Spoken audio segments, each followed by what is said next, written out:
Meu nome é Ian, eu sou um homem trans. Eu comecei a minha transição oficial há 2 anos, mas eu falo para todo mundo que eu sou exatamente o que eu sempre fui. Então, o que mudou foi só a identidade. Fora isso, nada mais. Conheci esta figurinha aqui trabalhando, de repente aconteceu, né? E isso daqui 6 dias vai completar 30 anos. Acompanhar a transição dele foi difícil e tranquilo ao mesmo tempo. Eu sabia que era o que ele queria, que era o que ele precisava. A gente se conheceu, convivemos durante 1 ano, começamos a namorar e logo fomos morar juntos. E apesar de eu ter sido muito zoado na igreja nesses 2 últimos finais de semana, porque finalmente eu pedi ela em casamento, mas é porque nós vamos nos casar agora, porque só agora a gente pode.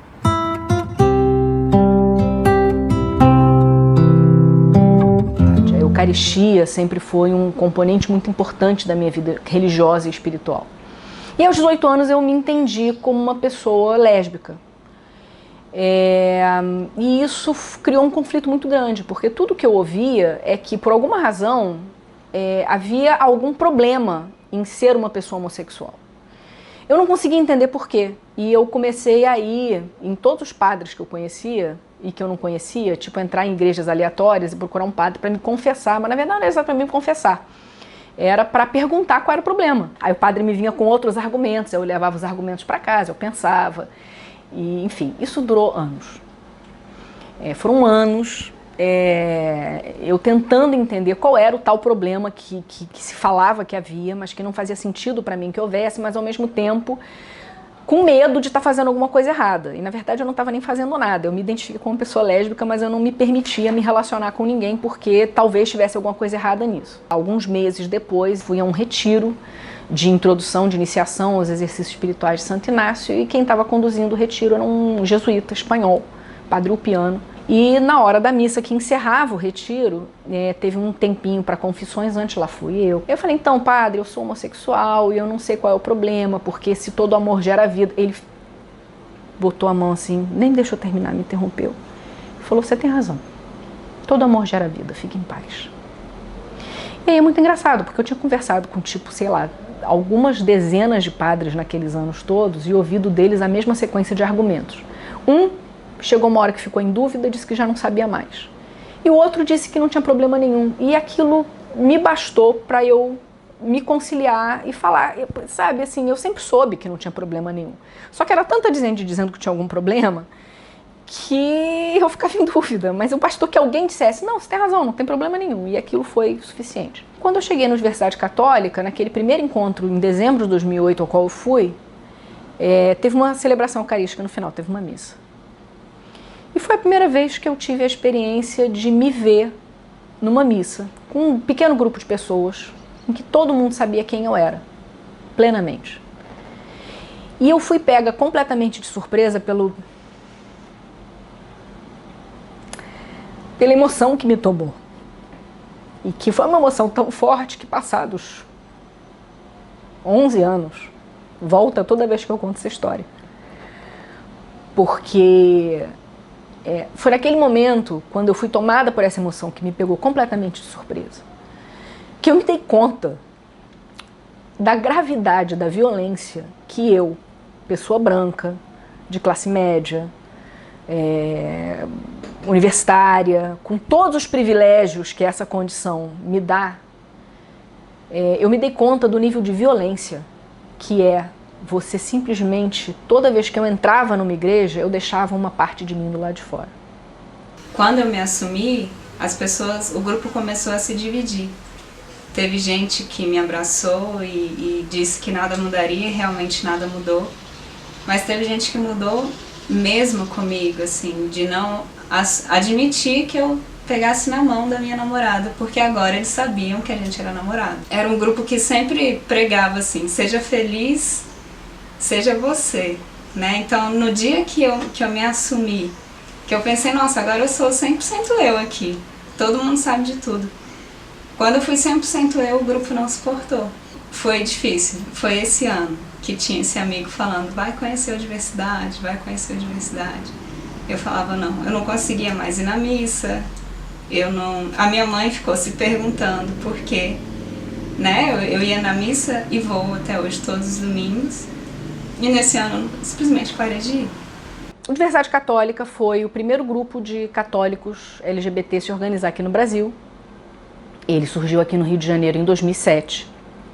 Originalmente, ele surgiu da inquietação de um grupo de pessoas. Algumas dessas pessoas eram LGBT, outras eram amigas de LGBT, mas todas católicas, e que começaram a se deparar com esse dilema. Como é que você concilia essas duas identidades, o ser católica e o ser uma pessoa LGBT?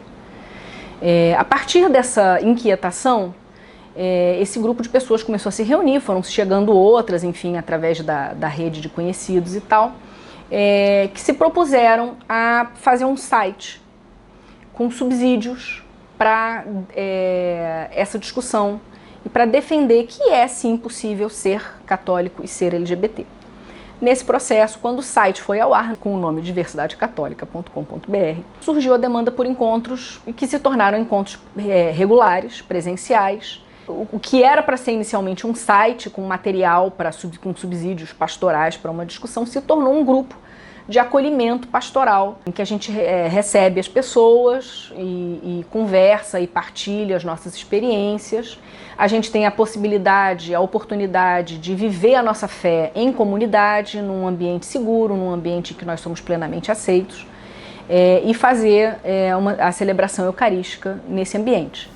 Conheci através de um padre jesuíta, porque quando ficamos sabendo que meu filho era homoafetivo, eu senti a necessidade de que algo assim, que eu tinha que fortalecer, me fortalecer espiritualmente. Eu fui confirmando muitas das coisas que Jesus falava. Não aquele Jesus que está dentro da Bíblia lá, e que a gente lê, às vezes as pessoas falam em palavras. Não, aquela prática mesmo de Jesus, de amar independente de qualquer coisa. Eu até brinco muitas vezes que com o Gustavo eu tive 2 partos. Um foi cesariana, né? Deram anestesia, cortaram. Não tive muita dor. E não tive muito problema também não. O segundo parto foi quando ele me disse que ele era homoafetivo e eu procurei entender o que era aquilo, porque não fazia parte do nosso meio, a gente não conversava sobre isso. Eu falo que eu era uma ignorante nesse assunto. Era e sou ainda. Porque às vezes quando eu estou conversando com ele, ele fala, mãe, para de ser preconceituosa. E eu percebo que eu sou mesmo preconceituosa em algumas coisas, porque às vezes a gente repete frases que a gente ouviu desde criança e a gente simplesmente repete, não sabe nem por que estou falando aquilo. E eu acho esses jovens muito corajosos de quererem estar num lugar que não são muito bem aceitos. Então eu acho que é muita coragem. Porque a gente se reúne para falar de Deus, a gente não se reúne e fala de outras coisas. Mas a gente procura sempre enfatizar que a gente não tem a menor pretensão e nem interesse em se tornar algum tipo de gueto ou algum tipo de igreja à parte. Muito pelo contrário, a maioria dos nossos membros mantém a sua inserção nas suas paróquias, que apesar da inserção no Diversidade, mantém a sua ligação com as suas comunidades de origem. A gente toca em missas uma vez por mês, por exemplo. Lá nos jesuítas também, né? E desde a nossa primeira missa, que para mim a primeira missa foi meio que um choque, assim, porque um dos meninos escreveu um texto para dizer para a comunidade quem nós somos. E depois que ele falou isso, parece assim que a minha relação com Deus e a minha relação, por exemplo, com a missa, ela se transformou.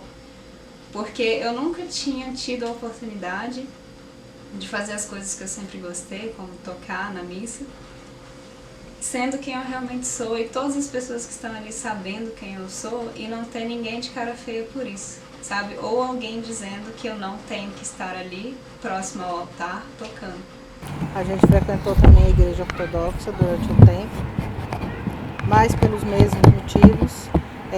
Eu lembro de uma vez o padre virar e falar assim: aqui a gente não admite preconceitos, aqui a gente não admite discriminação. Eu falei, bom, achamos, né? A gente não admite preconceito, mas se der para não andar de mão dada, a gente agradece. Se der para não dizer de fato, a gente também agradece. Aí a gente parou de ir e a gente conheceu aqui. E a história do Prisma, infelizmente, foi uma história meio triste, porque eles começaram numa igreja católica romana e por causa do público, das pessoas que frequentavam a igreja, dos cristãos, né, amantíssimos da igreja, eles foram expulsos de lá e ficaram rodando procurando um espaço e foram acolhidos aqui na igreja anglicana. E quando nós nos aproximamos do Prisma, nós viemos conhecer a anglicana por conta deles. E aí a gente se aproximou da igreja. Eu lembro que a primeira vez que nós viemos aqui foi uma festa junina, e a primeira pessoa que nos recebeu foi o bispo, Dom Maurício. Foi ele a primeira pessoa que nos recebeu. E nos cumprimentou. Enfim, nós nos sentimos em casa.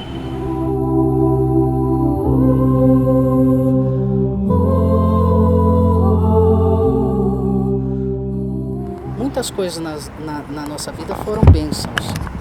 Eu jamais pensei que eu ia poder usar o meu nome, ser quem eu sou, quem eu nasci para ser.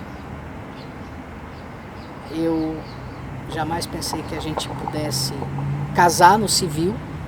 Em 2013 nós nos casamos no civil. E agora nós vamos nos casar no religioso. E tudo isso porque, graças a Deus, tem gente que está abrindo a cabeça, né? Levando a sério a palavra, né? De que amor é amor. Eu aprendi a importância disso ser uma militância, disso ser, de se levar para as pessoas a possibilidade,